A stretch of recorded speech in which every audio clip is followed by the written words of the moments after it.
From the New York City area, welcome to the Badass Counseling Show, where the master badass himself, Sven takes you deep. He gives balm for the soul, baby.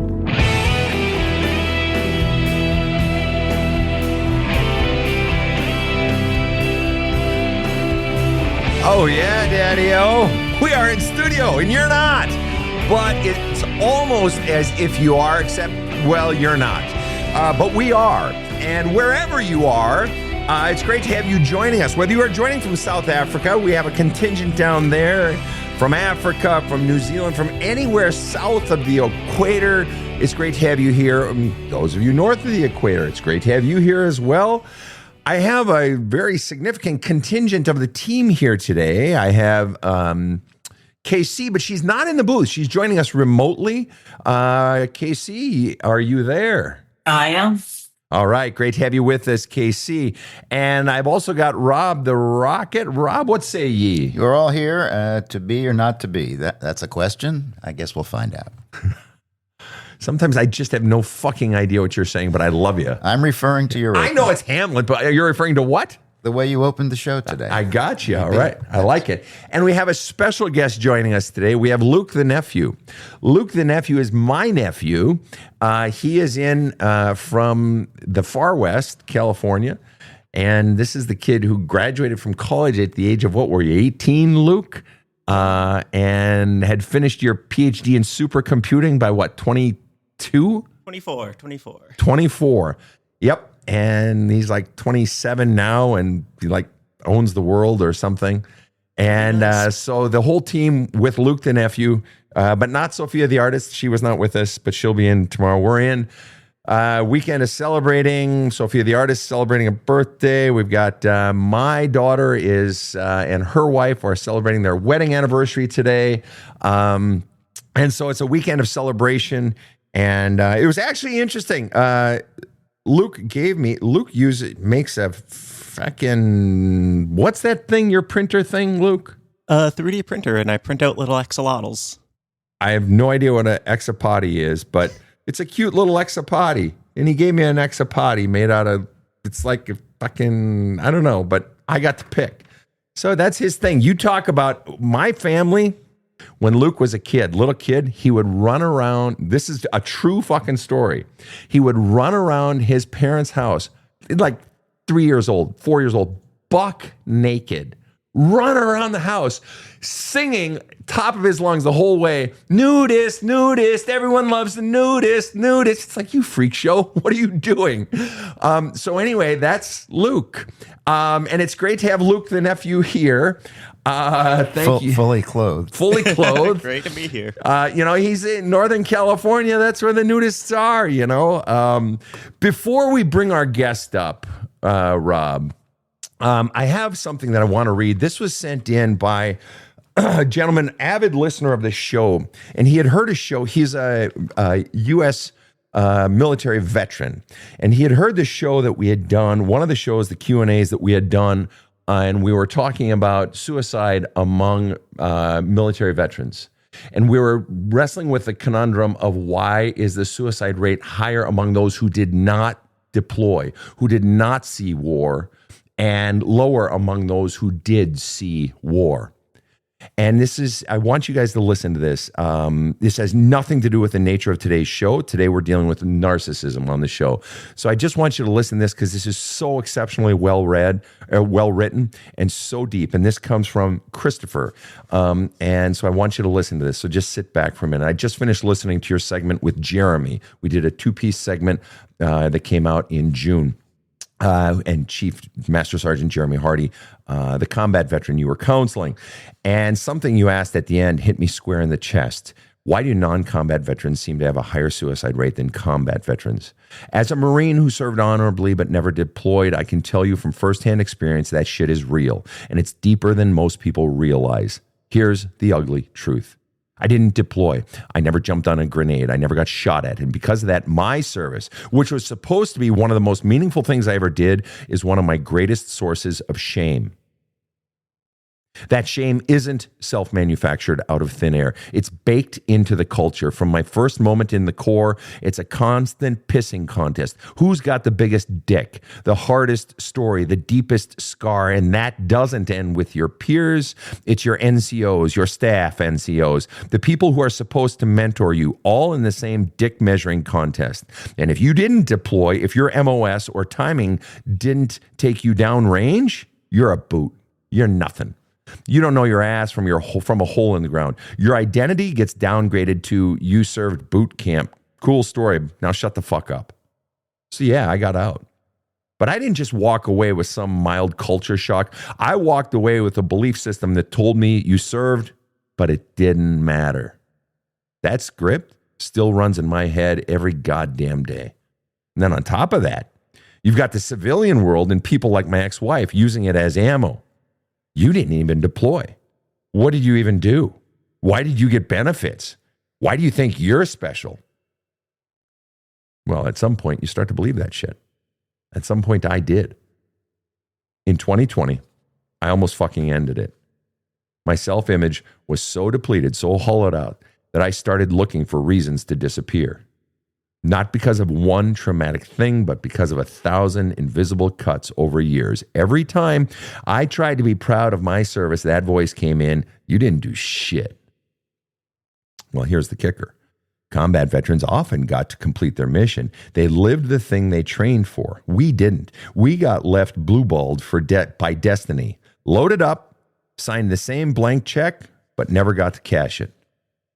It leaves you with a psychic limp dick feeling of, what the fuck am I supposed to do with all this energy I built up to fight and protect? It's not PTSD. It's PEU, post-existential unfulfillment. That's why I think the suicide rate is higher. It's not just trauma from what we saw.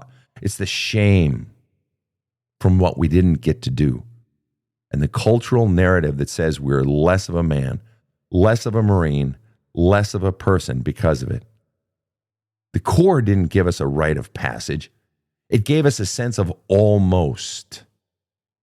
And no medal, no DD-214, and sure as hell no disability rating makes up for that internal whisper of, you weren't enough. You're one of the few people, Sven, I've heard talk about this shit with the nuances it deserves. I figure I'd throw in my 2 cents from the trenches of the non-combat mindfuck. If any of that's useful, feel free to use it or dig deeper. Semper Fi, Christopher. Rob, any thoughts before we move forward? Powerful stuff, Sven. Just powerful stuff. Fucking powerful stuff. Jesus. So now that we're all fucking feeling bad and depressed, let's dive into a show where we get feeling bad and depressed for another fucking reason. But seriously, no, let's get sad and depressed, but let's see if we can actually solve some things or dive deeper into a problem. And today we're hearing from Shelby, and the issue is narcissism, or extreme taking, as I like to refer to it, and being on the receiving end of it. Go ahead, Rob. All right, tough act to follow, but let me try. Shelby wrote in and said, I was really struck with your episode, I Am a Narcissist. I get the narcissist bit after years of therapy, a bad marriage, divorce, and excruciating attempts to co-parent. My heart hurts when I think about my boys, 17 and 15, and I would love to discuss and learn what we can do to help them have the ability to love and be loved after such trauma. Long story short, I was married, stayed too long, completely destroyed financially. I was the breadwinner. That was okay for a short while until the next woman, now his wife, entered. The dad moved the boys into her place with multiple pets, and the kids were allergic. So a multi-year legal battle ensued. He's gaslighting, saying the boys are not allergic, and continues to make it very difficult for the kids. Ongoing court battles for more money, etc. My kids have heard so much about me, and I mostly tried to take the high road. Seemed like good advice at the time, but now he is way ahead of me in the false narratives, and my relationship with the kids has suffered. My ex's wife is half his age, and they now have another child. There is so much more, but I would love to share my story if you think it could help others. Thank you for all you do. Shelby, welcome to the show. Thanks for having me. Pleasure is ours. First of all, I'm sorry that you have had to go through all of this, and I am certainly sorry that your sons have had to go through all of this. What a profound profoundly difficult thing, and certainly many of our listeners can identify with what you have been through and continue to go through. I want to start by asking you, you say you stayed too long in the marriage. So you stayed how long exactly? How long did it last, the entire marriage? 15 years. 15 years. And prior to the marriage, how long had you been in the relationship? 2 years. All right, 2 and then 15. So 17 total. And you say you stayed too long. Looking back, I mean, it's easy to say, if I asked the question, when should you have gotten out? You'd say, well, after the first date, right? But when should you have gotten out? 2011.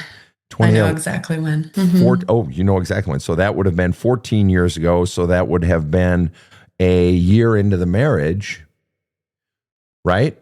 You were sorry, I've been out. I'm 6 years out. Because you've been out. 6 years out. Yeah, Right. I'm 6 years out. Okay, so 2014, 6, 20, carry the I two. left in 18, divorced in 19, should have left in 2011. Okay, and so you would have been about halfway in. And why, do you know exactly what happened? Why then? Yeah, well, there were a lot of signs, but there was confirmed infidelity. And to the degree that I knew I wouldn't be able probably to be vulnerable again in that relationship. So then I got to ask, confirmed infidelity, presumably by him, and yes, you stayed. Now you are not alone in that boat. I'm not dogging you for it, but I gotta ask, why did you stay? I had a 3-year-old and a 1-year-old. Okay, and why did you stay? Because that doesn't really say anything. I know. I didn't want to blow their world up, and I didn't know. I guess I didn't have confidence in myself that I would be able to do it on my own. What, in one sentence or less, if you're to be totally honest, what was the fear? I think the fear was, doing something that would hurt my children, or I don't know. They were younger at the time, and so I thought, was that really it? Was it fear that it would hurt the children, or was it something else? And maybe it was, but I'm just looking for blind spots here or poking and prodding. Was that really the fear? I mean, I think it was part of it. I think you're right. Cheated. I've been through your book. He cheated. Most people would say, male or female, you fucking cheat, that's it, I'm out. So he committed for what is for most, or a great many, the one most grievous, unpardonable sin, and you fucking stayed. And I'm not dogging you for it, but I want to know, is it really that, I didn't know how it would fuck up the kids, or was it something else?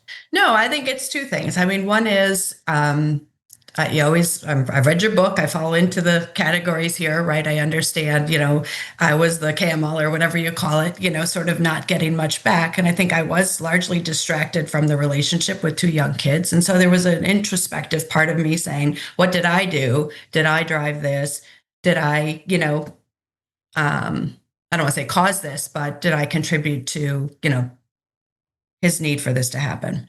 Okay, so you said there were 2 things. One was, did I cause it? And 2 was? Just what it would do to the kids, I think. Okay, harm kids. Isn't that interesting that you found yourself wondering, did I somehow cause that? Yep. Let me ask you, and it's understandable. I mean, that's a natural human response to really any sort of thing. What's my role in this equation? Which really, in any sort of problem-solving situation, is always a good question to ask. Right. However, in this case, it kept you in a situation that, oh, fuck, looking backwards, it's like, geez, what did I do? But even in that situation, this was the most grievous sin somebody could commit against you. Some would say.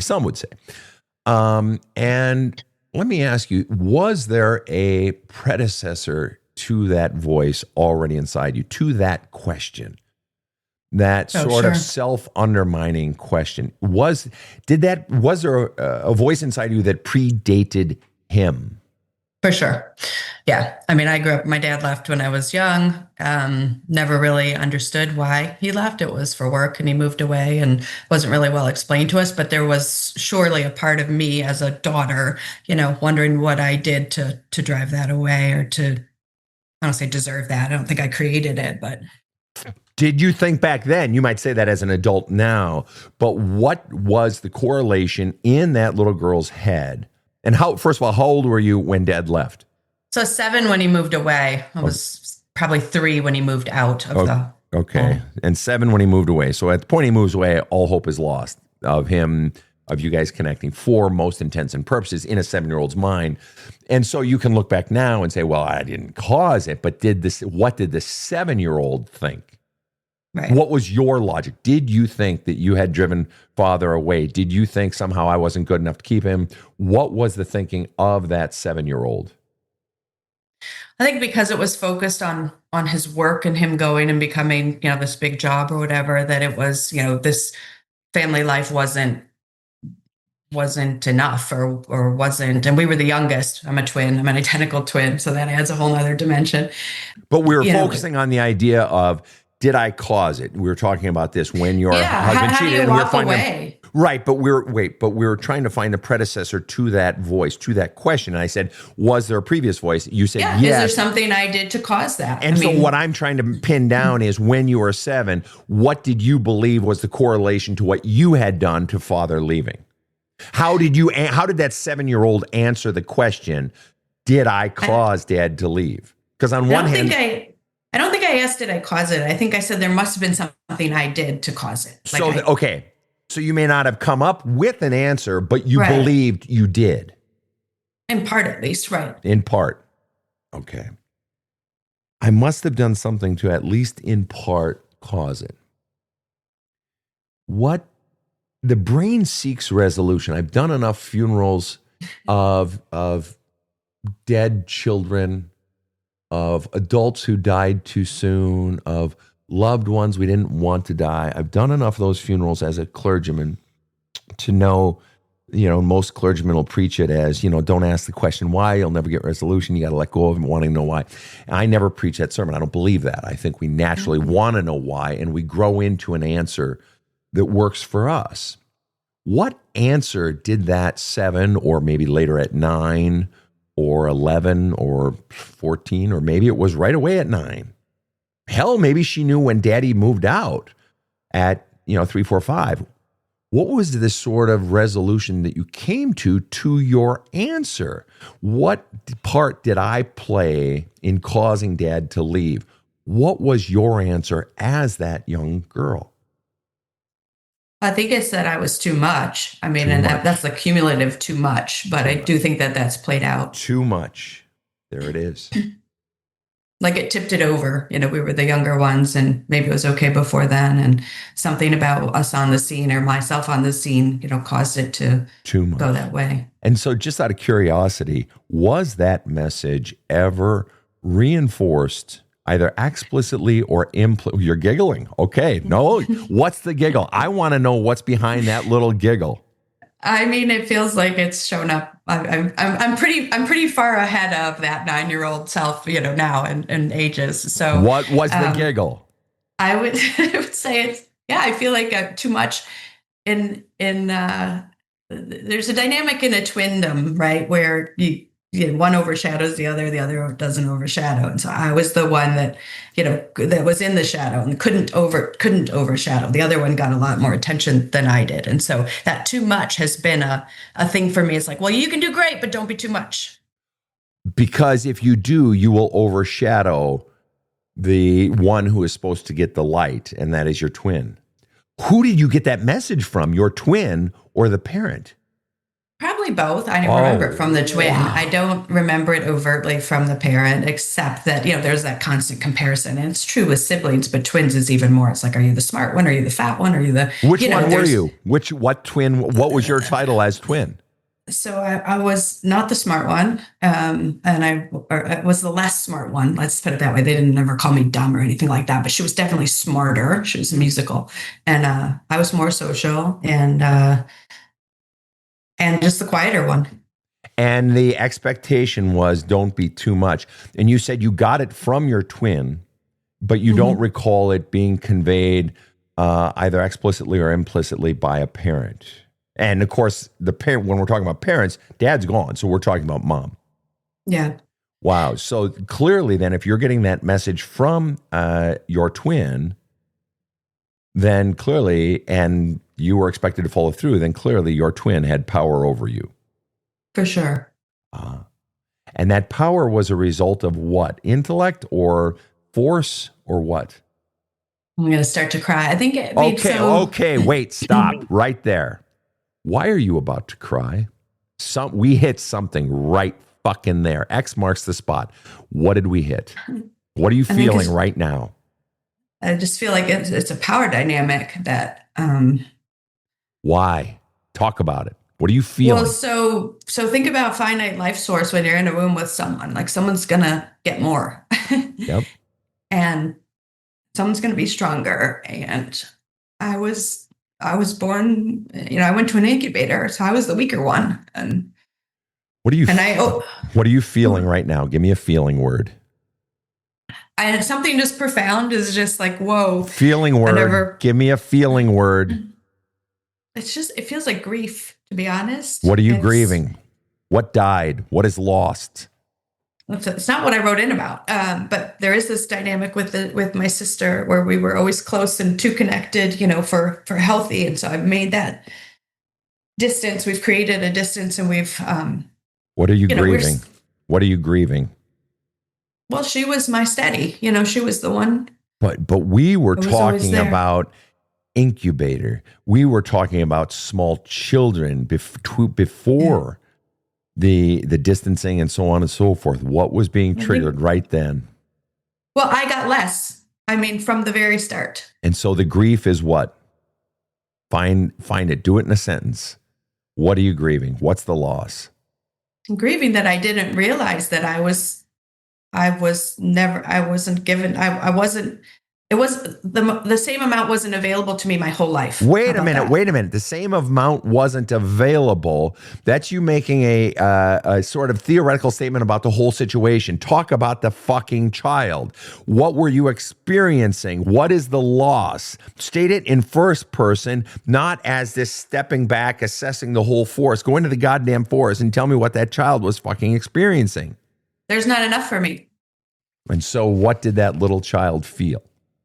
Oh my God, I'm finding it hard to find the words. But you're doing just fine. You're doing great. Find the words. What did that child feel? There's no love for me. There's no love for me. That's what you felt. Not there's not enough. There's no love for me. That's how it feels to the child. Right. And so you are grieving what? What did you lose? What's the sadness? There was no love. Right. And give me a feeling word of what you're feeling right this exact moment. I love knowing that there's a reason. But I think what I'm feeling is just that little girl right now who's just kind of there alone. And what did that little girl then do, that small child do to adapt? There's no love. She felt the absence, the vacuum. She felt it. So what does a child do? What did the child, you, do as you look back to adapt? Played small and didn't overshadow, was the second seat. And then I went on to be an overachiever. I was like, I'll take care of myself and I'll just always have what I need. And went on and what was really that? Created a... And why did the child go small?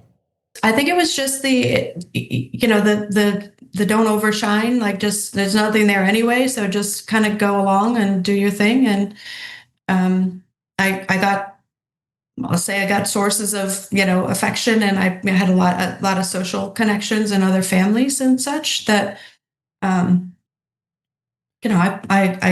I lived a relatively, I'll say, normal life, when I was a younger person. Just those dynamics were strong and they were always there. And the price, if you weren't small, was in one sentence or less. What was the price and how was it conveyed? The price was always, my sister needed the attention. And so she would one up and have some crisis and need the attention. It would always come away from me anyway. I see. And was there any sort of wrath, or would you get a snide look? Would she make a comment? Would something be done to you to further the message, shut the fuck up? Yeah, no, I don't know that anything was done. I mean, I'm sure there were cues, right, that this is go back in your small place. So I was conditioned to do that. I pushed the bounds a little bit just to say, as I got older, but for the most part, I just accepted that was my role there, and that's where I stayed. Wow. Okay. Now, the reason you wrote in. Mm-hmm. Now, I want you to take that.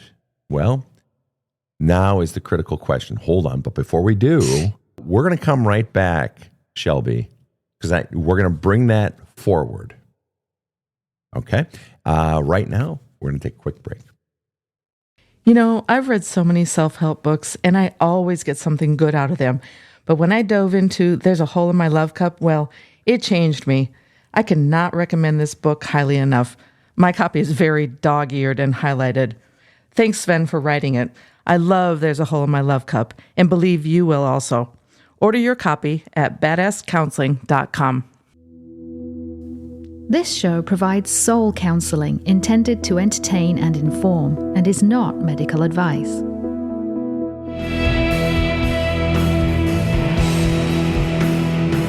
Now, back to the badass.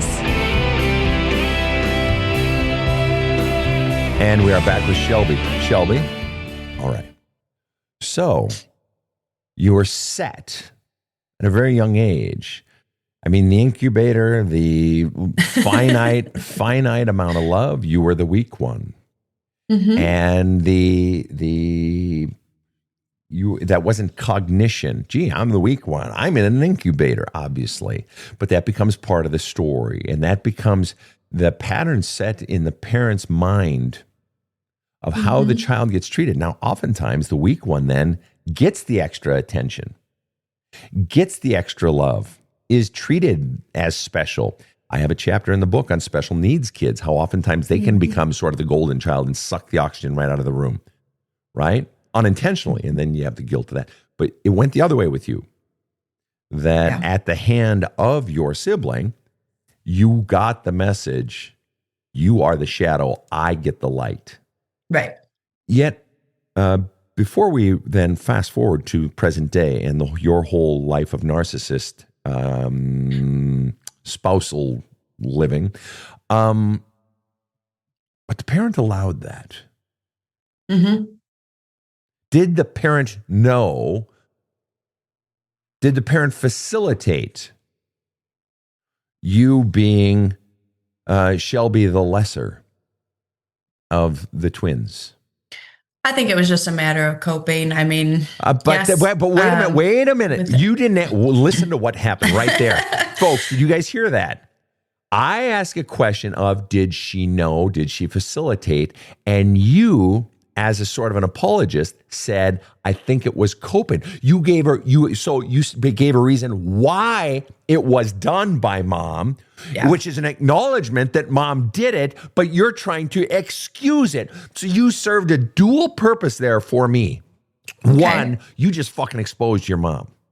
Yeah. She fucking knew, and potentially, I didn't get clarification on this, likely facilitated or engaged in it as well. And then you offered an excuse for mom, which tells me your default mechanism is to protect your mother.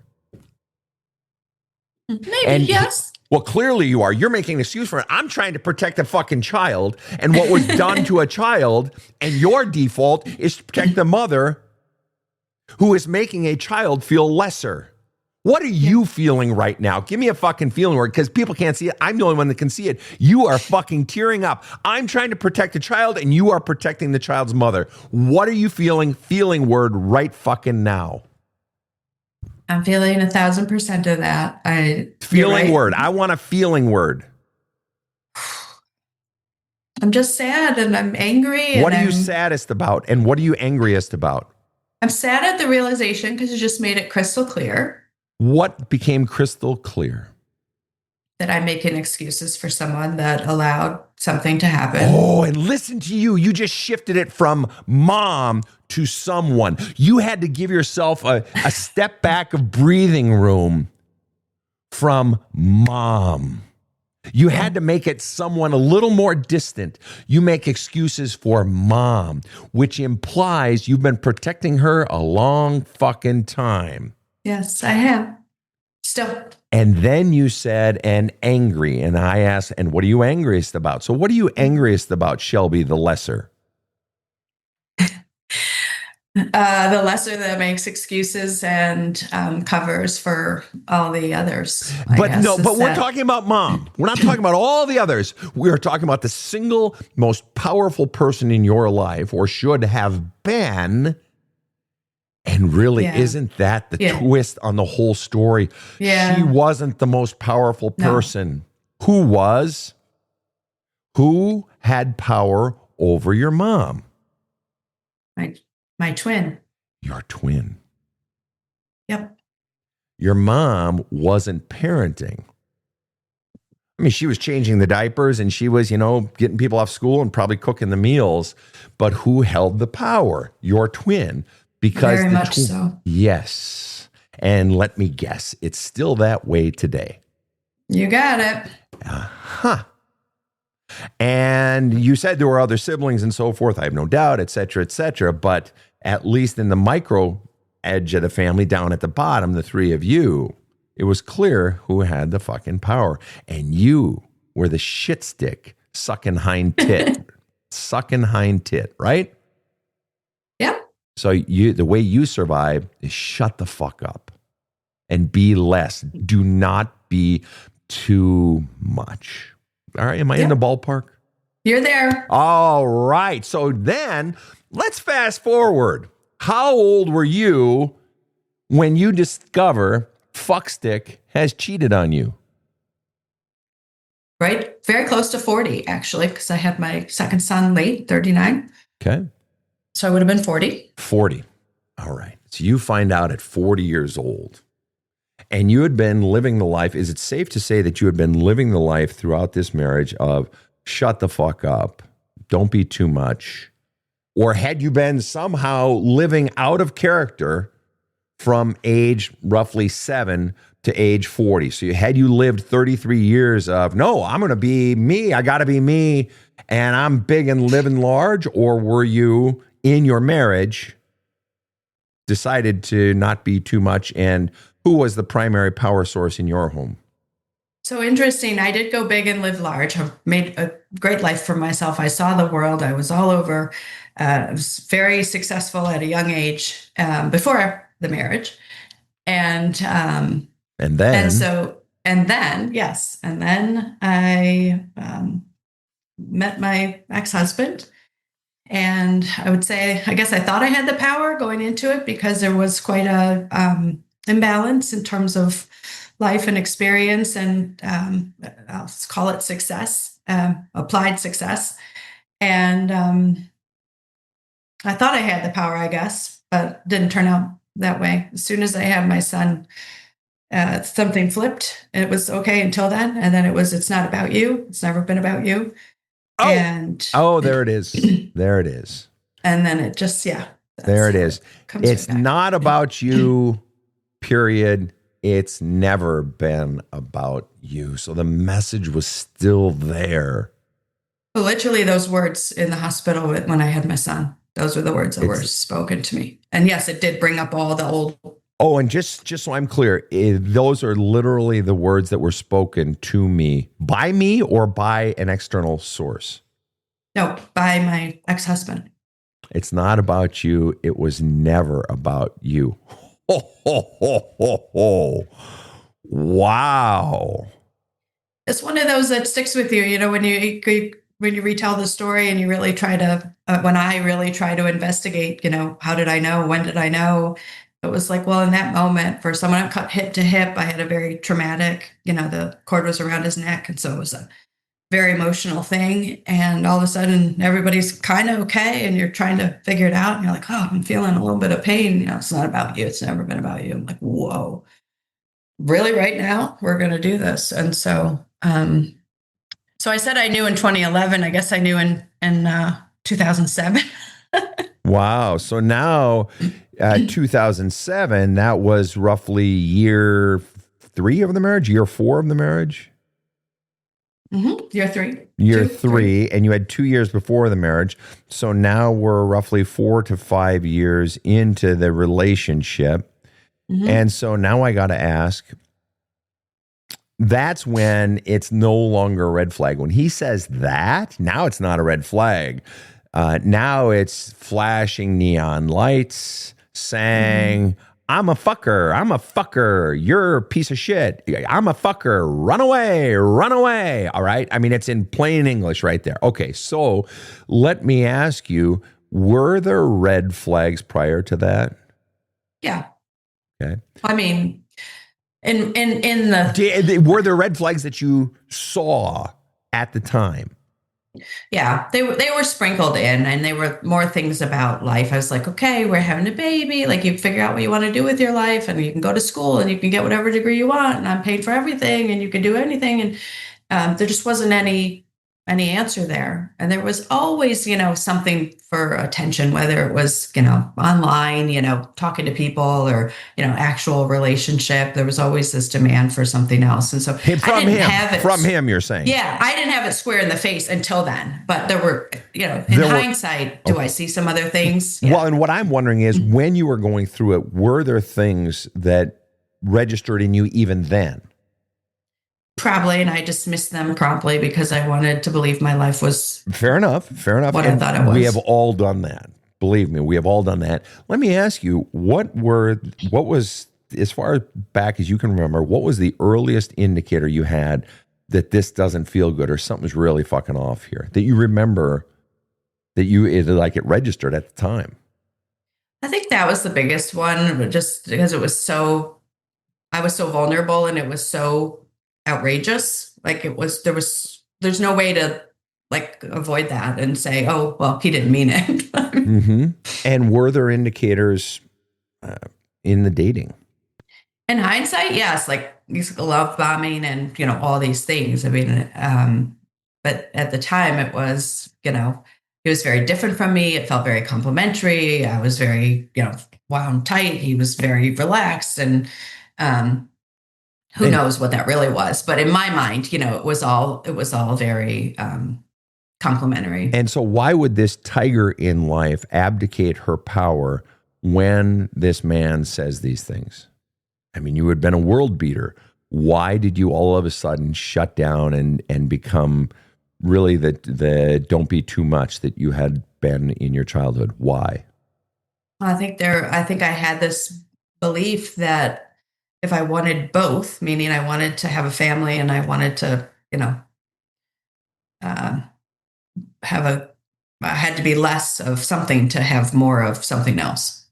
So I had to be less of me in order to have more of family. I see. Let me ask you, do you believe that today? Yeah. Isn't that interesting? You still believe it? Right. You basically wrote into the show and you asked, what can we do to help them have the ability to love and be loved after such trauma? Speaking of your kids, I'm curious, who's the we? Good question. I still give him benefit of the doubt, and I should not. Oh, so you were referring to you and him, and you guys are divorced? We're divorced, and but we're forced to co-parent, and they spend a lot of time in both places, and that's part of the issue. And if I were to give you things that we could do, what are the odds that we are operating on a team? We is me. That's what I thought. Okay. And so you're wondering what you can do to fundamentally what, in one sentence or less? I mean, I've read your book, I've listened to you, and I see signals of, what's going on in my kids, and they've had some therapist and whatever.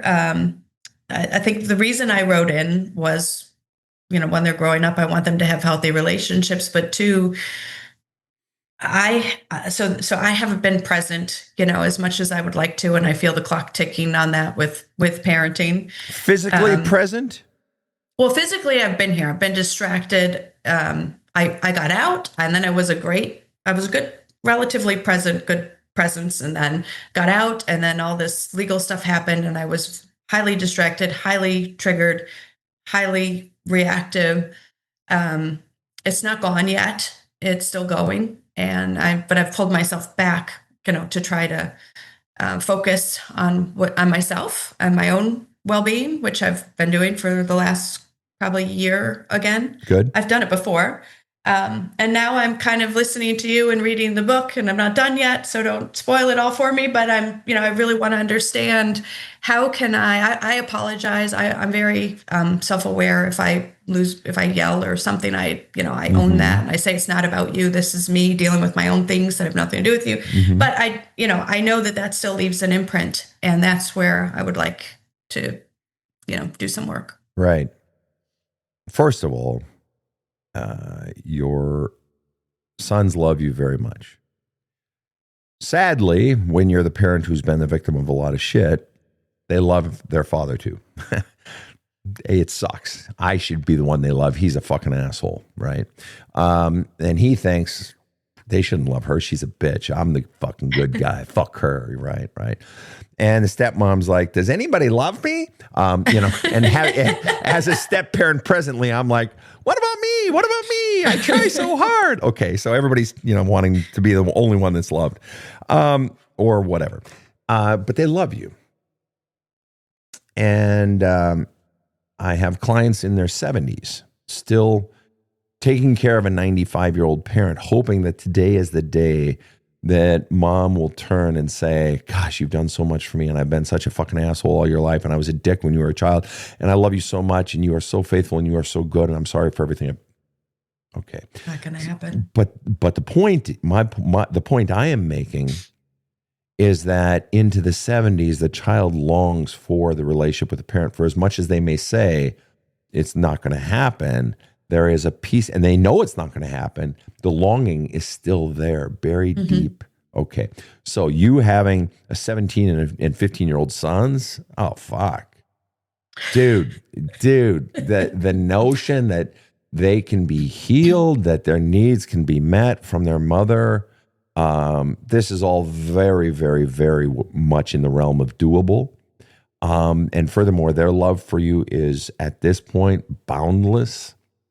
And so forth. But are there some simple logistics? Sure, yes. One, mid to late teenage males are going to be disinclined to talk about feelings, generally speaking.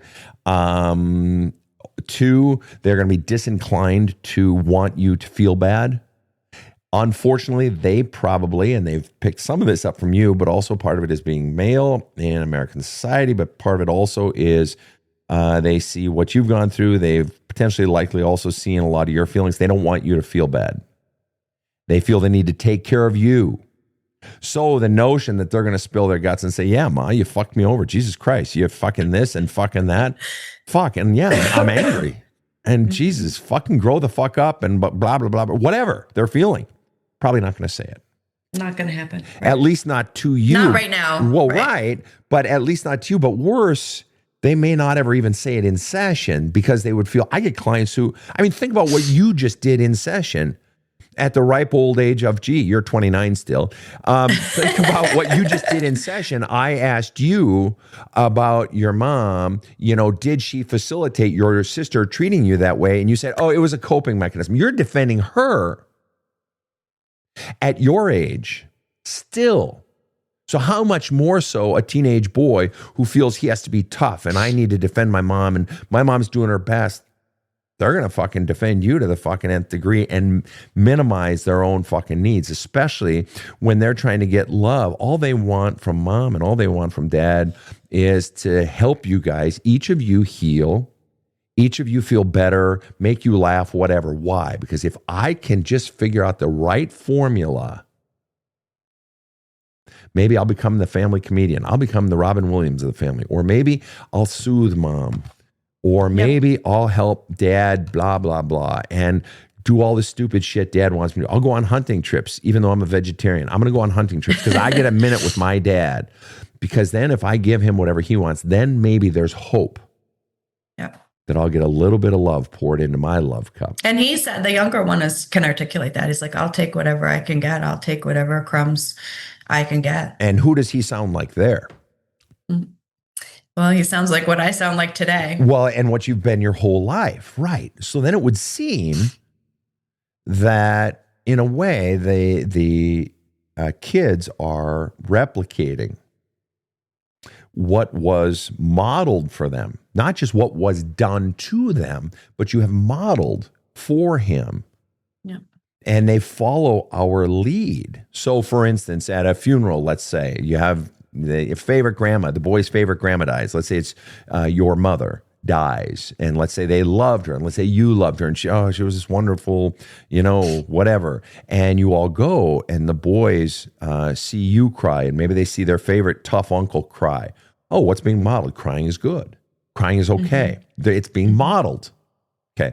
So what they're seeing modeled through you, one of their two primary influences in their life, is, at least in part, I don't matter. My feelings don't matter. I need to be less than. I'm happy to get a breadcrumb. And they are being groomed to be relationship camels, as I talk about in my book. There's a hole in my love cup. So now what we're seeing is we're seeing the through line. We're seeing the red thread from your childhood in that fucking incubator to right fucking now. Shelby the Lesser is modeling for boy one and boy two this notion of, hey, don't make waves, just be happy for whatever you can get. Mom's coping, all this shit. So then what's the solution? What would have been the solution with your mother? What should your mom have fucking done? We know your dad should have, even if you want to get a divorce, even if you're sick of mom, stay in town, be a fucking responsible parent. Yeah. Fucking sit down. Be a part of my life. Sit down on the floor and play dollies, or take me out hunting because I love shooting guns, Pop. I know I'm a girl, but I want to shoot. All right, let's take you shooting. Let me teach you how to change your life. Whatever it is, be involved in my life. That's what dad should have done. Right. But given the parameters that dad was now gone, what should mom have done vis-a-vis Shelby? I mean, stood up or protected, I think, or at least acknowledged, the imbalance that was happening. And then and acknowledge it. And then what next? What else should she have done? Give some love, attention, whatever. That's right. Mm-hmm. Is that part of, yes, she had 4 kids, right? 4. So is it her responsibility? And I'm not saying your mom didn't have it hard, but in the end, I don't give a fuck. You want to know why? Do you want to know why? Because I know that you are younger than me. Mm-hmm. And I know that growing up in the United States, your mom could have gotten help raising those kids. There were churches, there were facilities to help young women with lots of kids. There were lovely older women and couples in her neighborhood. There were also abortion services if she was that sort that just wanted to have an abortion. There were so many fucking support. There was adoption, for fuck's sake. Mm-hmm. She chose this. Yep. Now, what comes with choosing to have the child is you have to fucking come through with the love. It is not just a roof, clothes, and food. It's not. Yep. And she then, from what you've earlier talked about, a finite amount of love, she chose to distribute it unevenly. Yes. Are you fucking kidding me? Mm. She played favorites. And we know, and so it makes you wonder. Let me ask you this then. What was the fear governing your mom's behavior that caused her to protect your sister's sovereignty, Shelby the Greater, at the expense of Shelby the Lesser? What was your mom afraid of that she didn't go equal in the distribution of love?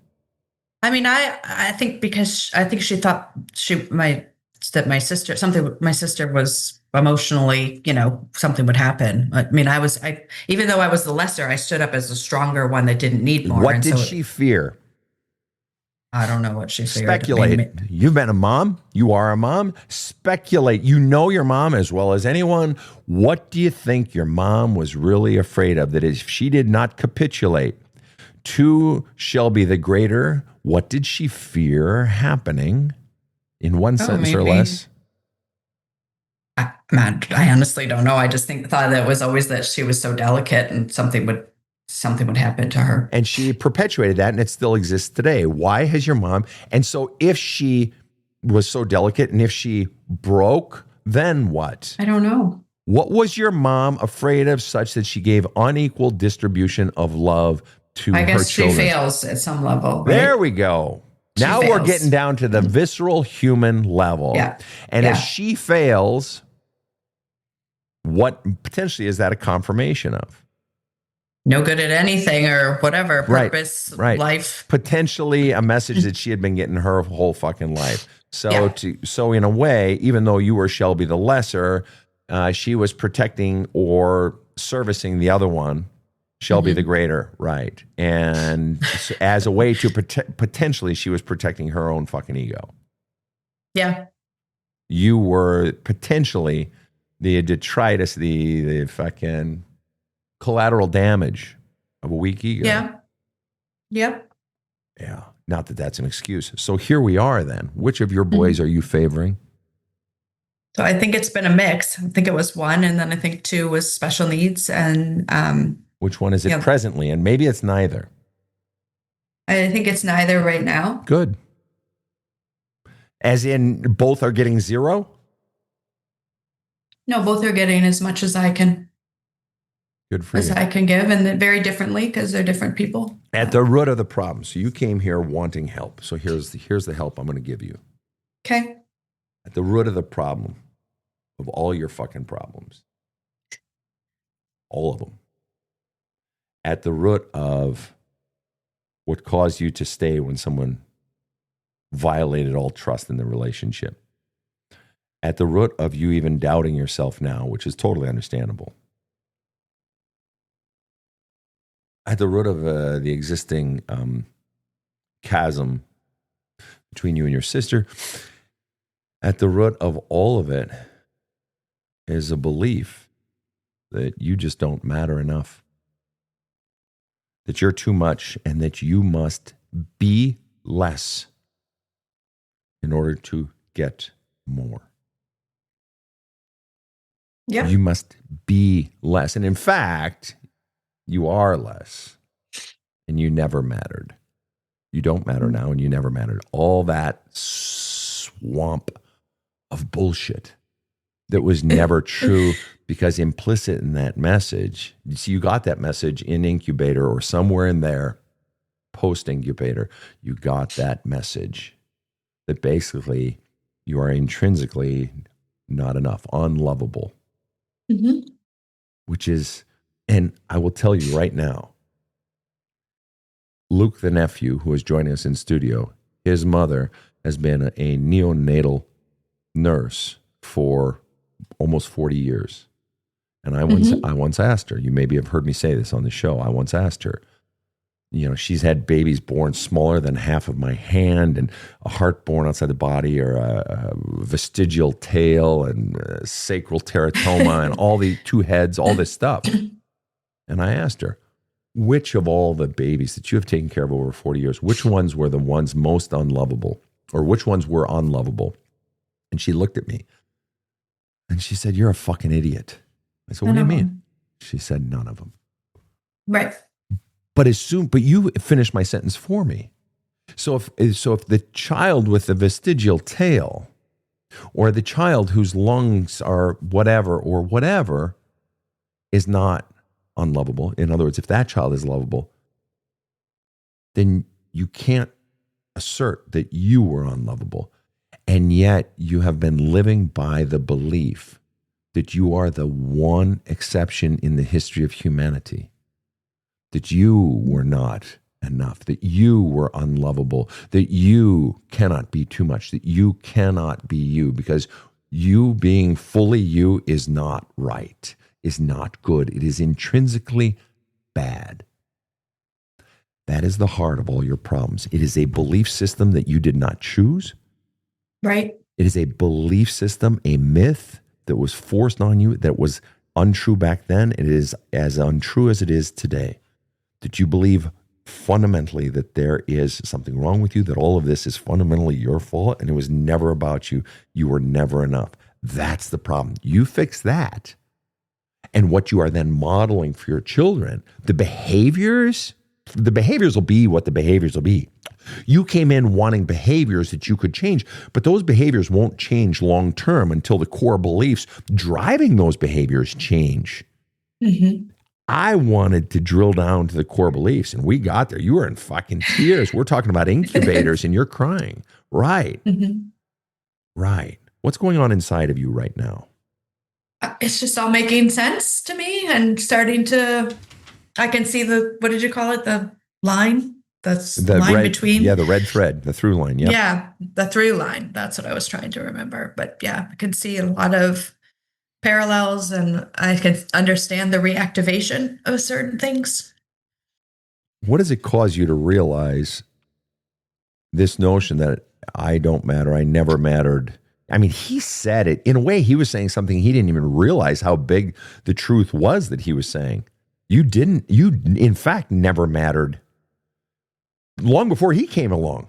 He was actually quite prescient. He said it out loud. He said it out loud, what had been true long before he even came along. Mm-hmm. He had a different intent, but yes, that was true. Yeah.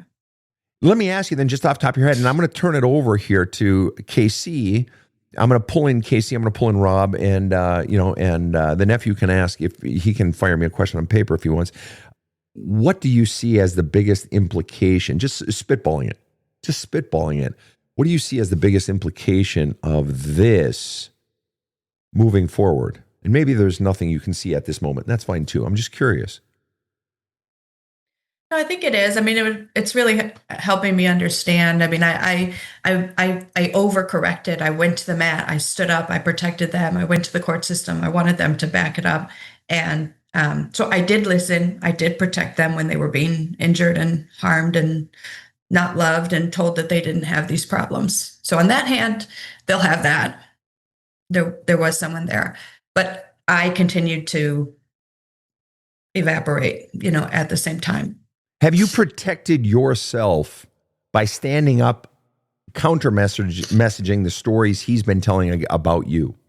Yes, more recently. I mean, like I said, I was a little behind, but I've definitely. And what triggered the shift from not doing it to now more recently doing it?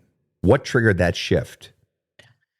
Well, it just became obvious. They were coming home saying things to me. If you were normal, you'd be in another relationship, and stuff about like where I went to school. Just really random things. And I was like, what is this? Like, why are we having these conversations? And so I just said, look, I over interpreted, at court, they say you can't talk about this. You can't talk to the kids. You can't bring kids into adult problems. And meanwhile, they've been swimming in adult problems over there. So I just, for me, it was like, I just have to say my truth. I've done everything I can, and I'm going to focus on, making the best of the time that I have with them. And that's where I've tried to spend most of my energy now. I see. KC, did you want to jump in here?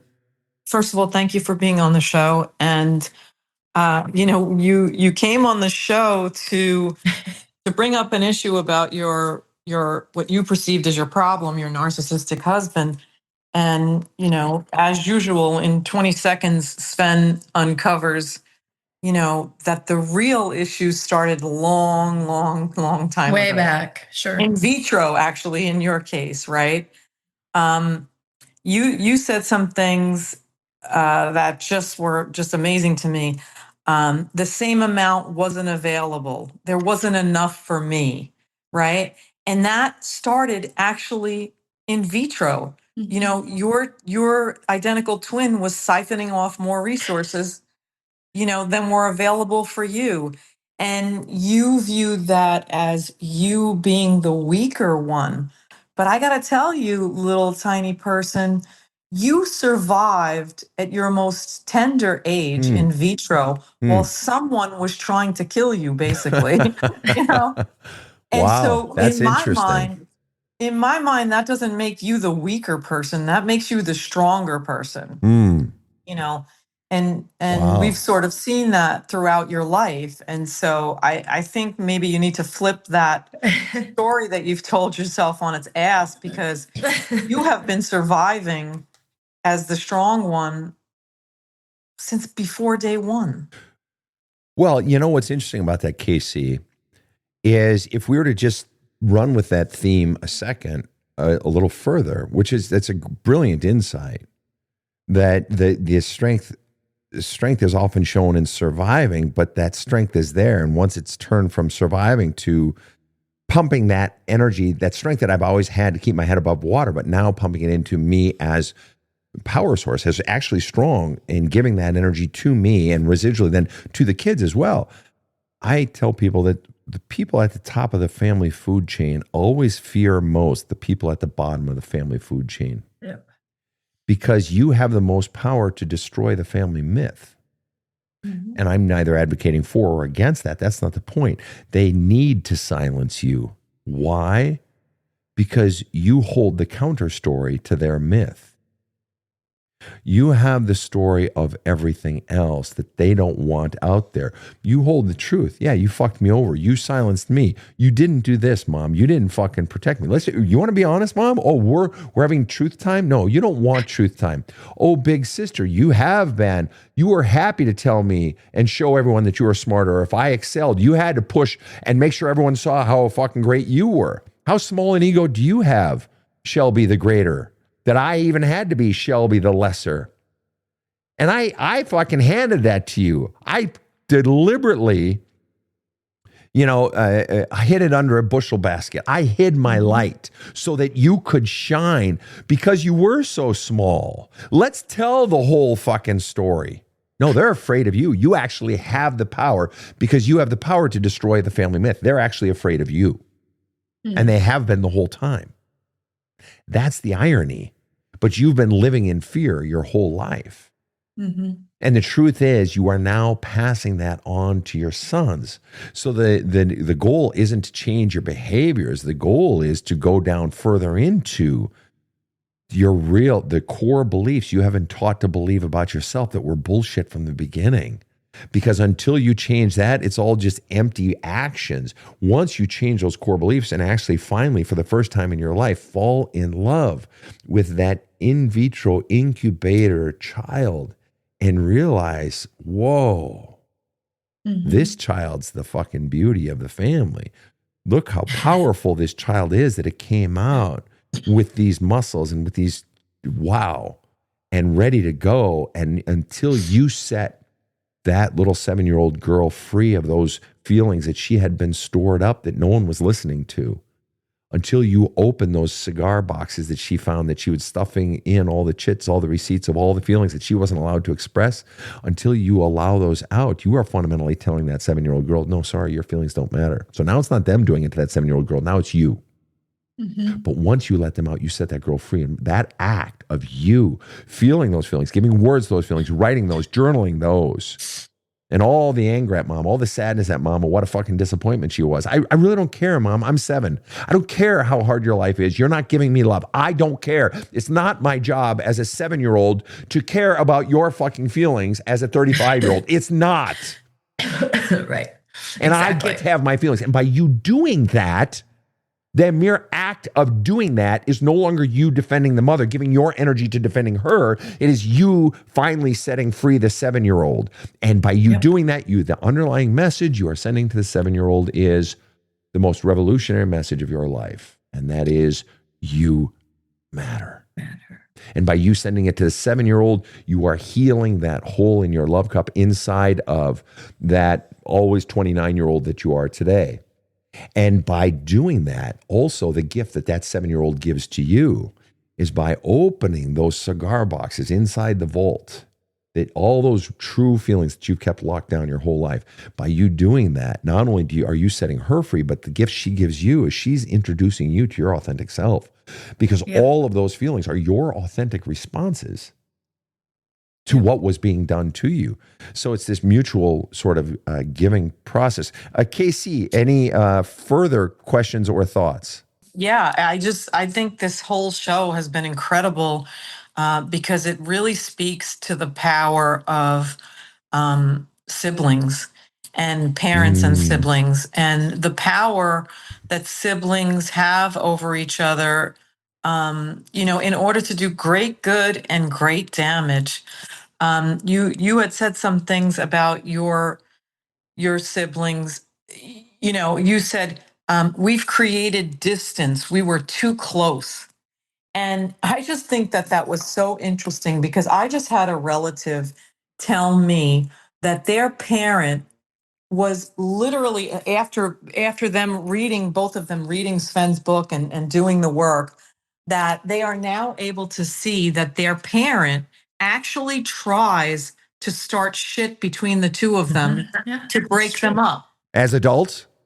Yeah, as adults, tries to literally start and antagonize fights between them. And they believe it's because the parent is jealous of the relationship. Of the bond. Say that again. Of the bond. Oh, is that Of what the it is? bonds, right? Of siblings. Not even, I can't even imagine the bond between twins, but there is jealousy within this mother over the bond between these two female children. And she constantly tries to drive a wedge between them because she is jealous and just an insecure person. And so I really think it's interesting that you got this notion from somewhere that you guys were too close. I don't think anyone can be too close. I mean, unless it's destroying other relationships in your life. I think that that's a fallacy. And then the other thing that I challenge you to pull on is the fact, and Sven kind of intimated it in the beginning of the conversation. You mentioned your dad leaving and the fact that you felt responsible in him leaving, that you caused him to leave.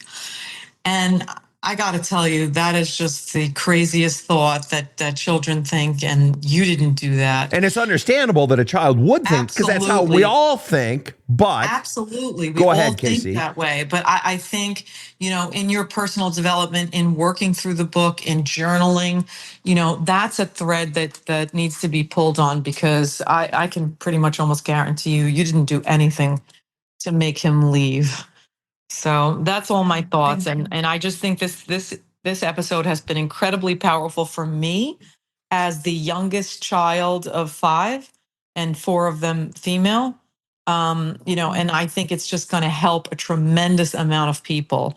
I would love to get your sibling on the show if it would be possible, and for Sven to counsel the two of you. Always stirring the fucking pot, aren't you, Casey? Well, I just think, I don't remember, and maybe we have done a show this powerful regarding siblings, and I don't think we've ever done one on twins. No. I just think it's such a powerful show. For me, I was crying almost from the beginning, Shelby, and I thank you for your bravery. You are not a weak person at all.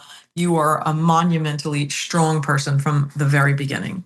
And so thank you for your bravery.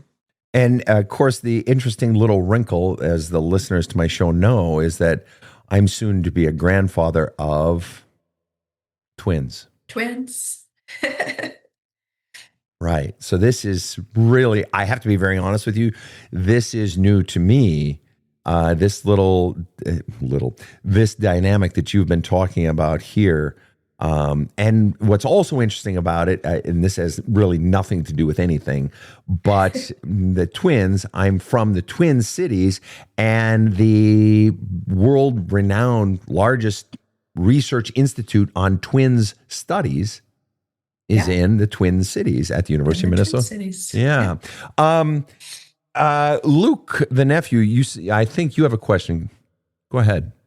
Yeah, I was just wondering if there's something from that you've been able to take away today that you'll think you'll change to try and model for your kids as they grow, so that way they don't end up continuing this red through line that you've been able to see in your life.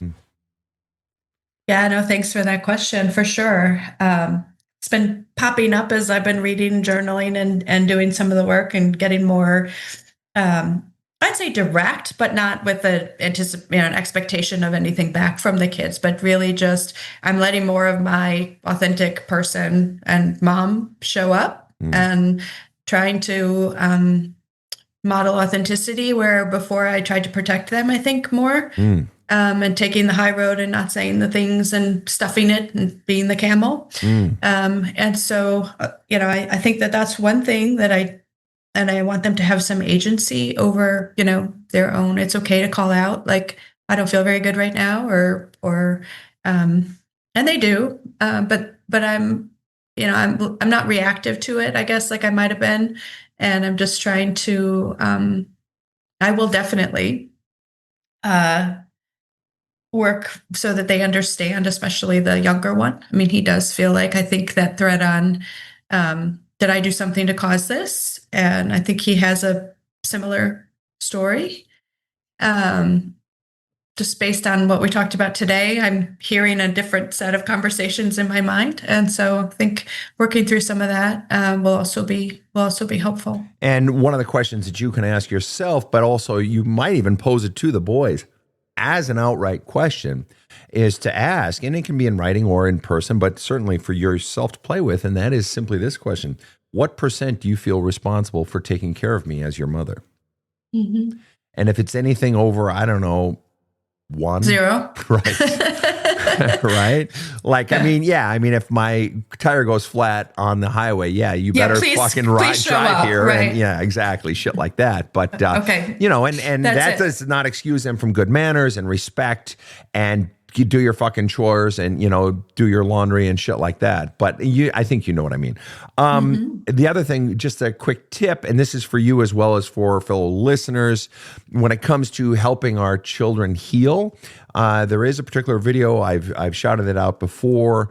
It's the Christmas of 2023. There's a video I did. It's on Instagram, TikTok, whatever. It's usually easier to scroll through on those videos because it's thumbnails on those social sites. And I'm sitting outside. I'm in a bomber jacket, and it's titled something along the lines of 7 things that you can do to help your adult child heal.